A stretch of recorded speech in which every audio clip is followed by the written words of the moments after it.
Vamos a hablar también justamente sobre el pueblo afroecuatoriano que se encuentra actualmente. Es una cantidad, Anita, bastante amplia ya de la población afro en Ecuador. Así que qué bueno poder conocer alternativas y sobre todo de la mano de su director nacional del Congreso Unitario del Pueblo Afroecuatoriano, CUPA 3, David Quiñones. Así que estamos ya con David en pantalla dividida. Le estoy viendo en este momento. David, muy buenos días. Bienvenido a nuestro canal digital. Te saludo Belén Vanegas y mi compañera también, por favor, Anita.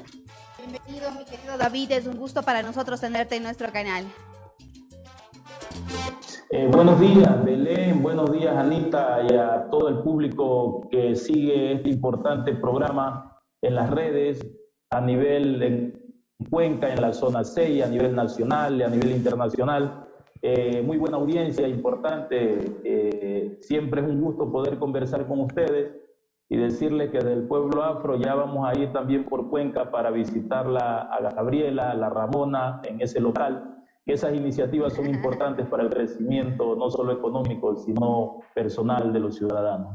Así es, David. Muchísimas gracias por estar pendiente de nuestra programación y que qué bueno que puedas también apoyar a los emprendimientos cuencanos cuando nos visites también para que nos des más, nos compartas recetas, ¿por qué no?, del pueblo afroecuatoriano. Tú nos quieres invitar también como director nacional al Congreso Unitario del Pueblo Afroecuatoriano CUPA 3. ¿De qué se trata este congreso?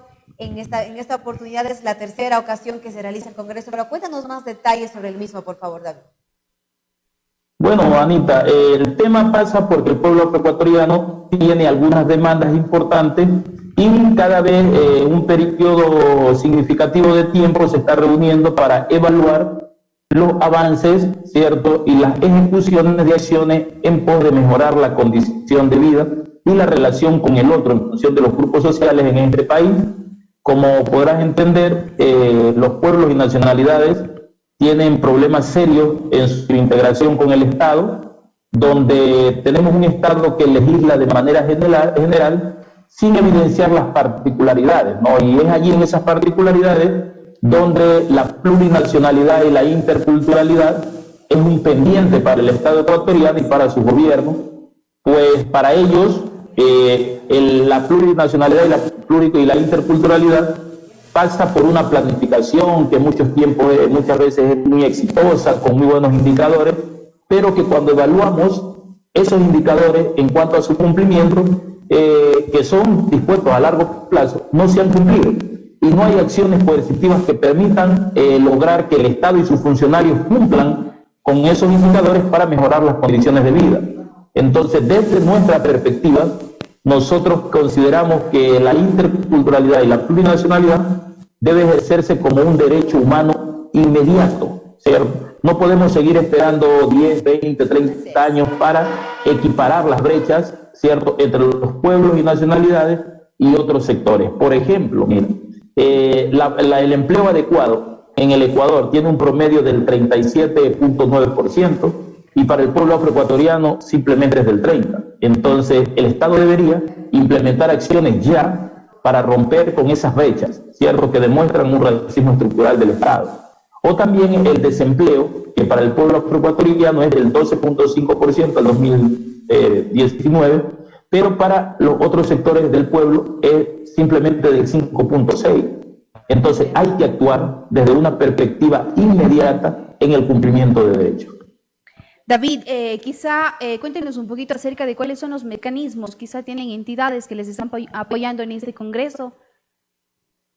Bueno, debo indicarte primero que el pueblo afroecuatoriano ha tenido desde que se estructuró para establecer una plataforma nacional que pueda recoger todas nuestras demandas e impulsarla con el Estado.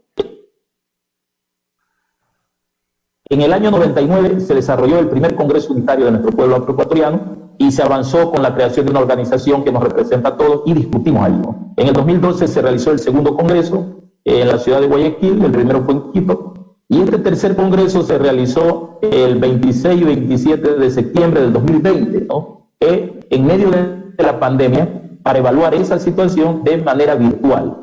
Y fue un exitoso congreso porque directamente estuvieron más de 300 organizaciones vinculadas y más de 12.000 activistas a nivel de las redes de YouTube, Facebook, siguiendo nuestro congreso con delegados nacionales e internacionales. Entonces hay unas demandas de ese congreso que el Estado debe cumplir, sea quien sea el gobierno, deben cumplir las demandas de nuestro Congreso como una parte importante de la población ecuatoriana, que para el 2010 representábamos el 7.2%, pero ya para el 2020-2021 representamos el 9.6%, de acuerdo a las cifras del mismo Estado. Eso representa aproximadamente 1.800.000, 200.000 afroecuatorianos. Así es, importante información también, y justamente en este Congreso, David, que fue desarrollado el año anterior a este tercer Congreso, es importante también conocer que ustedes quieren hacer una demanda también, pedir a los nuevos candidatos presidenciales que van a estar próximamente en un debate y que van a abordar varios puntos importantes para el desarrollo de nuestro país como tercermundista. Uno de ellos es el empleo. Cómo se van a crear nuevas plazas de empleo y sobre todo para, en este caso, el pueblo afroecuatoriano. ¿Cuáles son esas demandas también que ustedes están solicitando a los candidatos presidenciales para que ellos también puedan analizar ciertas propuestas que sean viables, para que puedan permitirles a ustedes como pueblo afroecuatoriano tener esas plazas de trabajo ya aseguradas? Porque lastimosamente la situación actual con la pandemia ha sido tan complicada que ha afectado muchísimo la tasa de desempleo en nuestro país, que ha aumentado a niveles alarmantes. ¿Ustedes qué es lo que están demandando como pueblo afro a esos diferentes candidatos a la presidencia? Por favor, David. Mira, efectivamente nosotros, por ejemplo, nos planteamos, ¿no?, la reclamación de derechos, y ahí hay dos aspectos importantes. Las Naciones Unidas en el año 2013 declaró el Decenio Internacional de los Pueblos Afrodescendientes, y el gobierno ecuatoriano en el 2016 firmó el decenio como política pública. El decenio comenzó el 1 de enero del 2015 al 31 de diciembre del 2024.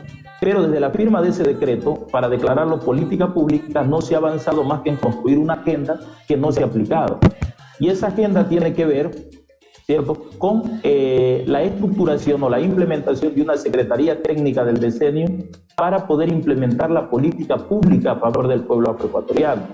O también aprobar la ley de acciones afirmativas y reparaciones, que debe incluir todos los aspectos que tienen que ver, ahora sí, efectivamente, con el tema de establecer un fondo para el desarrollo del pueblo afrodescendiente que pueda, además de vincularse al empleo, pero que pueda desarrollar iniciativas propias financiadas, porque actualmente es muy complejo acceder al crédito, porque la política pública de crédito es similar para todos, garantía igual préstamo. Entonces, pero hay sectores que tienen las tierras, que son comunales, o que tienen otros aspectos, pero no tienen las garantías, entonces no se le otorga crédito. Y eso, de hecho, limita su desarrollo, ¿no? En esa perspectiva, nosotros creemos que la Secretaría Técnica del Decenio, la Ley de Acciones Afirmativas, que debe incluir lo que era el Decreto 60, que decía que todo afroecuatoriano, indígena y montubio deberían participar en los espacios públicos o privados con acción pública de toma de decisiones en un porcentaje no menor al número de habitantes que somos en la nación. Ese es un mecanismo para romper este tema de la brecha de empleo. Pero también tenemos otros temas alarmantes, Ana. Tiene que ver con el tema de el cumplimiento de derechos y políticas de trabajar por políticas de inclusión en contra de políticas de discriminación, delitos de odio y violencia. Y mire, y tan demostrado está aquello que han habido 1.500, desde el año 2016 al 2019 hubieron 1.503 denuncias por delitos de odio, de discriminación racial, y 503 por odio. Y solamente el Estado ecuatoriano ha podido atender un caso, que fue el del compañero hermano Michael Arce en la Escuela Superior del Ejército en Quito. De allí, ninguno de los otros casos han sido resueltos. Entonces, tenemos casos como el de Furukawa, que es el caso de esclavitud moderna en la provincia de Los Ríos, donde una empresa tiene en condición de esclavitud declarado por Naciones Unidas a afrodescendientes, ¿no? Tenemos el caso de Andrés Padilla en Mascarilla, que fue asesinado a la vista pública, y el Estado se puso detrás del asesino y vulnerando los derechos de la víctima. Y tenemos hoy un caso que ustedes lo conocen muy bien, que es el caso de Maribel Pinto, nuestra hermana lideresa, que fue asesinada con violencia, con 113 puñaladas, y hasta ahora no podemos definir, ¿cierto?, la sanción para el causante de este atroz delito. Entonces, situaciones como esas son de atención directa del Estado y por eso estamos planteando crear los juzgados y fiscalía para la atención de delitos de odio. Sí, ¿no? En ese sentido, nuestras hermanas en Azuay, el movimiento afro de Azuay, Nila de Aguiar, Mamayama y todas las compañeras de Yanira y todas las compañeras que se han sumado en esta corriente haciendo un buen trabajo, pero estamos fortaleciendo todo este tipo de acciones que permitan la garantía a los derechos humanos del pueblo afrodescendiente. Así es, y hablando justamente de algunas representantes del pueblo afroecuatoriano en el Azuay, quiero saludar a Nila de Aguiar, que también se encuentra en este momento conectada en nuestra transmisión en vivo, nos ha dejado un saludo, nos dice un fuerte abrazo, felicitaciones por tan buen programa. Hay más saludos también de Gonzalo Oe, que nos dice excelente trabajo por la sociedad, saludos justamente para su invitado. Oscar Macías también. Mama Llama también por ahí, están mandando saludos para Mama Llama. Tuvimos el gusto de conocerles acá en nuestro canal digital, prepararon incluso algunos platillos que les caracterizan, así que qué bueno que también se puedan ir buscando alternativas y que estas representantes dentro de la Azuay, Anita, también puedan contribuir para hacer que se cumplan cada una de las demandas que exige el pueblo ecuatoriano, afroecuatoriano, para buscar igualdad entre todos los que vivimos en este país. Algo importante, como decías también, buscar también que la Fiscalía, que cada una de las entidades públicas y privadas puedan colaborar para aquellos casos no resueltos de violencia y de discriminación racial que lastimosamente aún existen en nuestro país, pese a los años y al avance, entre comillas, de que ha habido en la sociedad. Así que Anita, también, por favor. Queremos agradecer también, pues, querido David, por toda la información que nos has podido brindar acorde a esta demanda del pueblo ecuatoriano para el Estado y los candidatos presidenciales. De antemano expresamos y obviamente esperamos que todo sea para bien, para mejor y que obviamente podamos tener resultados increíbles de su parte. Bueno, muchas gracias Belén, gracias Anita, y decirles que nosotros hemos elevado las demandas del pueblo afroecuatoriano, cierto, a la opinión pública, han sido en primera instancia tomadas por el candidato Arauz, quien planteó que a partir del 24 de mayo, de ser el presidente electo, iniciará implementando políticas públicas a favor del pueblo afrodescendiente. Esperamos que así sea y también el pronunciamiento del otro candidato, a ver en función de qué términos estamos hablando y cuál es su visión para la afirmación de la interculturalidad y la plurinacionalidad como un pendiente para la decolonización mental en este país que nos permita avanzar en equidad, en igualdad, a fin de poder lograr el desarrollo pleno y la vigencia de los derechos humanos que han sido vulnerados históricamente, Anita y Belén. Gracias a todos. Muchísimas gracias. Esta mañana nos acompañó en una entrevista Zoom David Quiñones, justamente Ayoví. Él es director nacional del Congreso Unitario del Pueblo Afroecuatoriano, JUPA 3.